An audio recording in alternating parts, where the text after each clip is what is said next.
Hello students, आज मैं आपके लिए part 4 chapter 1 nature and purpose of business का लाई हूँ, जिसका पहला टॉपिक है एम्प्लॉयमेंट मीनिंग।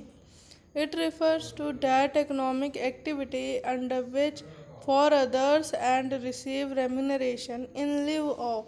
ये इसका मीनिंग मैंने पहले भी बताया था कि एम्प्लॉयमेंट एक ऐसी इकोनॉमिक एक्टिविटी है जिसके अंदर कई सारे लोग काम करते हैं रेमुनरेशन के लिए। Characteristics of employment. First, service to others. The first feature of employment is the service of others. इसका मतलब है कि सबसे पहला फीचर है एम्प्लॉयमेंट का कि हमें दूसरों को सर्विस देनी चाहिए। Second, personal service. An employee has to provide service himself. In other words, he cannot get service from somebody else in his place। इसमें इसका मतलब है कि वो किसी और से सर्विस नहीं ले सकता, बल्कि वो अपने आप से भी सर्विस ले सकता है। Agreement. Employment is obtained under a special contract. Employment हमें कैसे मिलता है? कई सारे एग्रीमेंट को पास करने के बाद हमें एम्प्लॉयमेंट मिलता है। The basis of employment. Employment किस बेसिस पे मिलता है? परमानेंट भी हो सकता है, टेम्परेरी भी हो सकता है, कैजुअल भी हो सकता है। Is entered in the contract, ये कॉन्ट्रैक्ट में लिखा होता है। Similarly the basis of, sorry यहाँ पर री नहीं रेमुनरेशन होगा, रेमुनरेशन। हाँ, अब रेमुनरेशन किसके बेसिस पे होता है? Salary, commission, fees etcetera is also written off. Fourth, servant.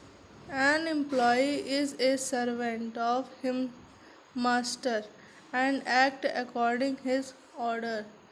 अब एम्प्लॉय है वो सर्वेंट खुद का हो सकता है, मास्टर भी, और वो ऑर्डर के अकॉर्डिंग चल भी सकता है। Fifth, no need of capital. There is no need of capital in the employment. Employment में कैपिटल की ज़रूरत नहीं होती है। In other words, the capital is that of the master and not that of the employee. Capital master की होती है लेकिन एम्प्लॉय की नहीं। Six, no risk. The inherent risk in the job is that of the master and not of the employ. Job में risk master के लिए हो सकता है लेकिन एम्प्लॉय के लिए नहीं।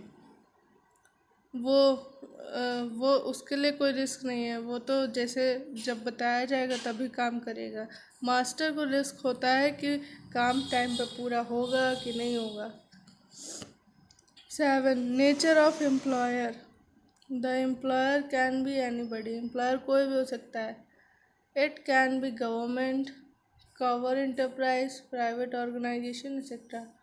वो गवर्नमेंट भी हो सकती है, कवर इंटरप्राइज भी हो सकते हैं, और प्राइवेट ऑर्गेनाइजेशन भी हो सकते हैं। Okay, thank you for watching my video. अगर आपको मेरी वीडियो अच्छी लगी हो तो लाइक एंड सब्सक्राइब करना ना भूलें, और आगे की नोटिफिकेशन के लिए सब्सक्राइब करना ज़रूरी है। Okay, bye bye.